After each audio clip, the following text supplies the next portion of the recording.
Ja, lahko rečem, da smo prvi polčas skoraj do konca odigrali zelo dobro, držali igro v svojih nogah, zadeli 3-krat, imeli še nekaj priložnosti, potem pa drugi polčas in mogoče zadnjih 10 minut prvega polčasa odigrali zelo slabo. Zakaj? To bomo jutri se spraševali, ko bomo pogledali posnetek. Tako da važne so 3 točke, zdaj gremo igrati proti Škotom in uvrstiti se v drugi krog.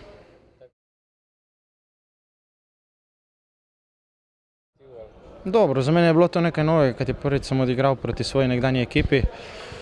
Ni toliko ta zadetek, vesel sem zadetka, kajti prvič sem zadel v Mariboru, tega prvenca sem zelo zadovoljen. Zdaj, ker je bilo to proti moji nekdanji ekipi, vedno je tako, da ko igraš proti svoji, velja ta zakon bivšega, meni je tokrat uspelo, najbolj sem pa vesel zmage.